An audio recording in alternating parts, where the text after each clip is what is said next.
Hi, welcome to Health Sector and Queerness. I am Rishma from Rangeen Khirki Foundation.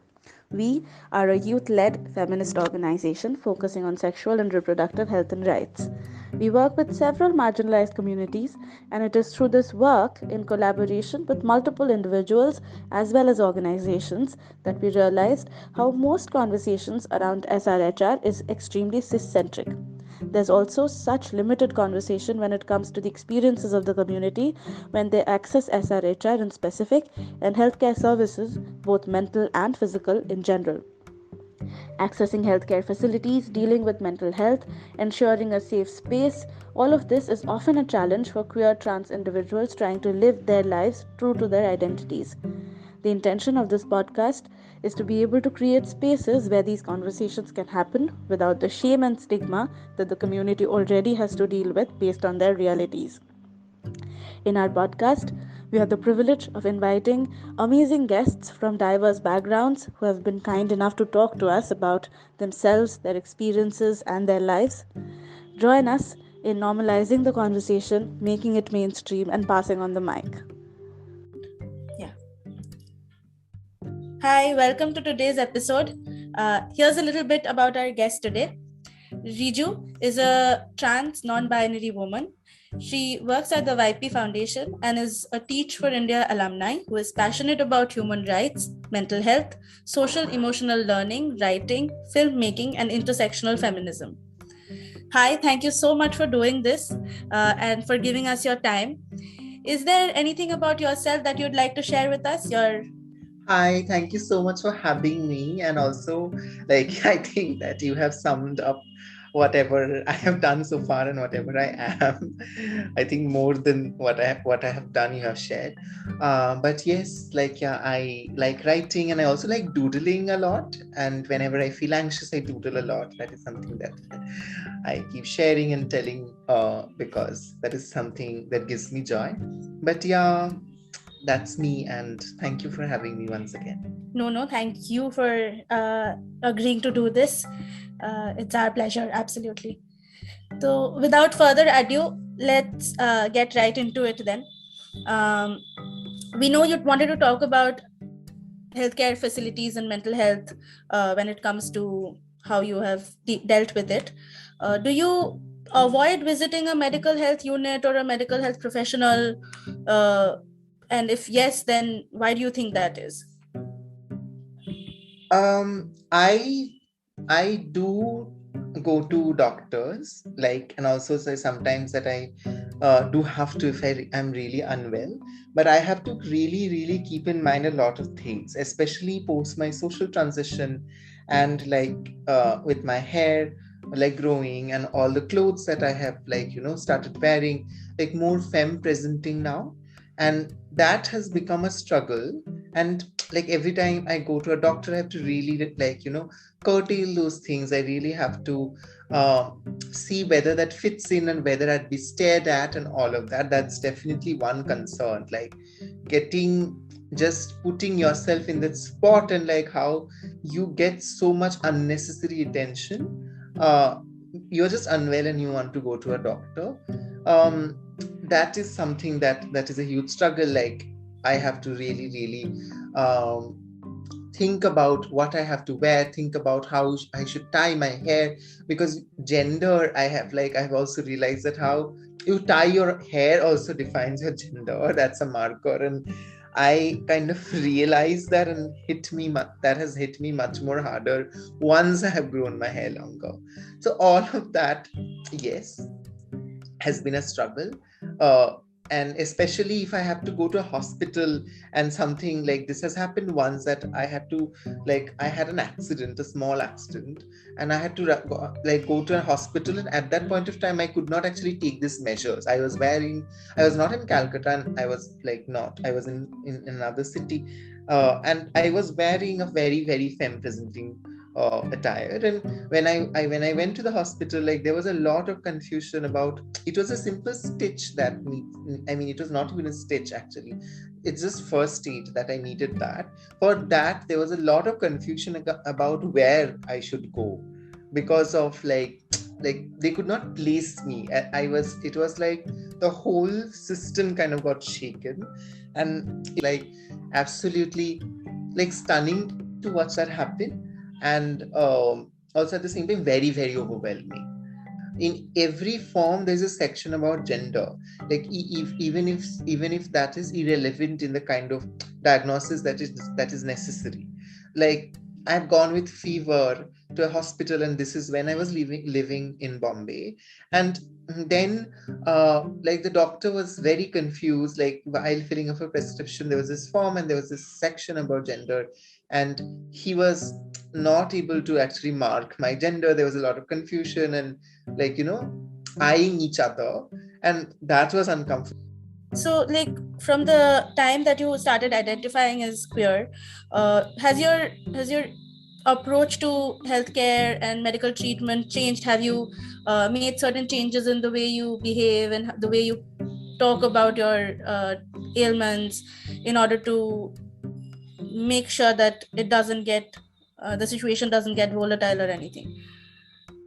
Yeah, like uh, I would I wouldn't know the larger narrative of being queer in a healthcare space, but like being trans, definitely, like I think um I have stopped going to the doctor, or like I have like I think that self medication is something that I do a lot. Like okay, I would just easily get a paracetamol from somewhere if I'm having a fever, even if it's crossing a couple of days when I should go to a doctor. So there's this anxiety about going to these places, and I think that is also ever since that I have been more authentic about my expressions, and that has kind of made things a little worse, I think. Avoiding, I like that gives a lot of mental, like it's a very stressful situation to be in, and therefore I think that like it's something that I can easily deal at home, even if it's a little bit more than what I can deal at home, I try to do that. And like I don't know if like maybe you would have another question regarding this, but especially something to do with like if it's something to do with sexual reproductive health, if it's something to do with, like for example, I had sex and then something is happening in my throat, like which might be a result of having oral sex. So I am very very afraid to confront and have like this also comes from a and context of being queer and both like being trans and like also navigating this space as being trans. And uh, if you are visible and if you are visibly trans, then it becomes like okay, the assumptions are already made, one. And even if the assumptions are true, you're saying that okay, I this is the thing and I'm worried about this, I had sex and I'm worried about it. Then there's a lot of like their own biases, like the doctors don't know what to say, like something like there's it's as if like something absolutely out of the way has happened. And there is like a lot of whispers which makes you even more uncomfortable, and then makes you feel that why have you even spoken about this in the first place. I would have just like had a couple of antibiotics on my own and see how that went, instead of like disclosing that okay, I had this and after this I am having a throat ache, is this something that I should be worried about. So I cannot actually reveal that. uh, like and being predominantly heterosexual, uh, like they like like it mostly fits in like okay, you must have had a penis in your mouth, you must have had like that has happened, and it's like okay, my god, now everything fits, my assumption fits, my biases fits, and I'm seeing something which is like I really wanted to see. There's a lot of curiosity, unnecessary unsolicited curiosity on the doctor's face. All of that is again like makes it more difficult for the person who has the ailment, who is like who wants to speak, or who is just there for treatment, makes it difficult for them. I know I digressed a little, but I hope like I could set the context also a little bit.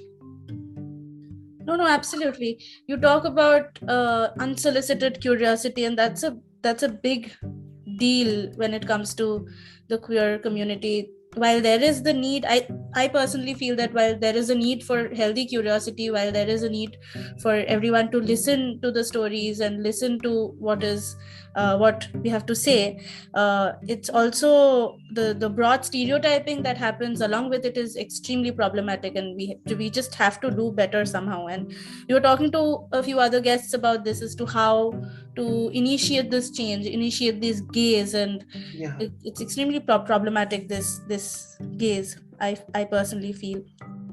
You talked about self medicating and self diagnosing ailments, and I somewhat relate to it in a mental health capacity, at least, because I have in the past avoided going to therapists because I did not want to open up about my issues, because I knew it would be not so well received, I guess, maybe. So do you think that your trans identity or its perception and the impact on your interpersonal relationships, has that ever affected your mental health? It has, and I think that uh, to do with also like once I am on my journey, and I have been on the journey of transitioning, and also on the journey of being my authentic self, uh, in any way, like whatever that means for me. I think my circle and the people I used to call friends, even in the queer community, has reduced. I think there's a lot of like there's a lot of being trans and posing yourself in social spaces is difficult, and sometimes people who are with you do not want to bear the burden of it, be it partners, be it friends. Sometimes, like, once you're visible and once you are trans, so then a lot of people don't want to be ridiculed with you, and therefore, like, sometimes your social circle reduces. That is one aspect of it.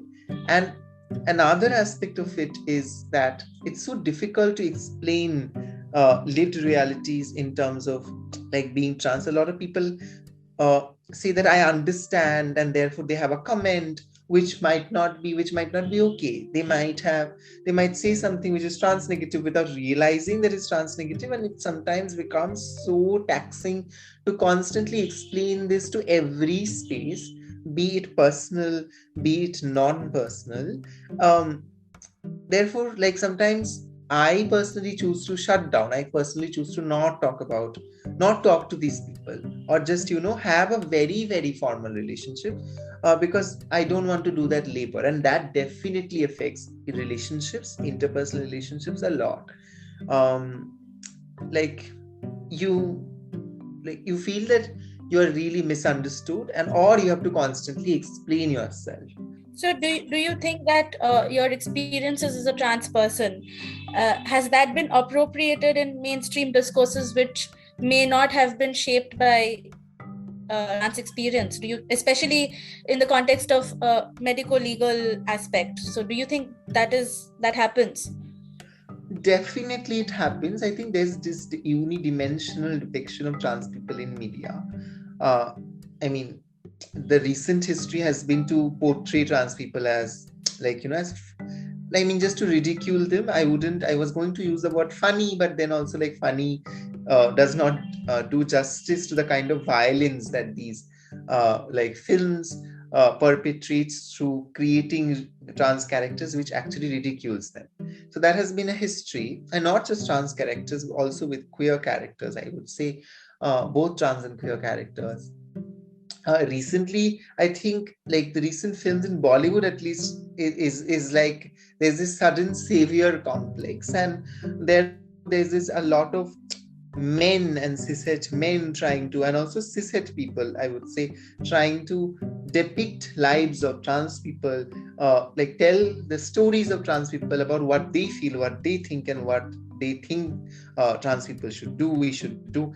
And that is the depiction, and that is so wrong, because it is not the realities of trans people. It is an imagination of cishet people, and how they view trans folks. And it also comes down to the medico legal context, especially the medical context, I would say. There is so much. If I talk about the trans if I talk talk from the trans lens, I would say there's so much stress on medical transition and medicalization of trans bodies, and as if everything is centered around the transition, which would be the medical transition of the trans person. The trans person exists to only medically transition. I do know that how dysphoria is and how dysphoria is difficult, and therefore how important medical transition is for so many trans people.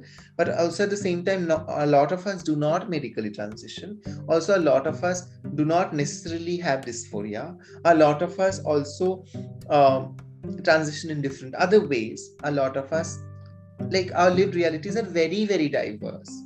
And also, if we talk about medical transition, a trans person's life is not limited to that aspect of their life. So it's ridiculous to see how it's also showing how cishet people, how the cishet world sees the trans community, sees trans person, and how they feel it's like male to female, female to male. It's not that, like, it's not that unnuanced, it's not that simple, it's not that it cannot exist in such simplistic planes. So that is something that constantly happens. Yeah. Absolutely, I agree 100%. I think I read somewhere about how this is like a perverse projection of the stereotypes that they have, and definitely not a reflection of, like you said, the nuances of the lived experiences of the community.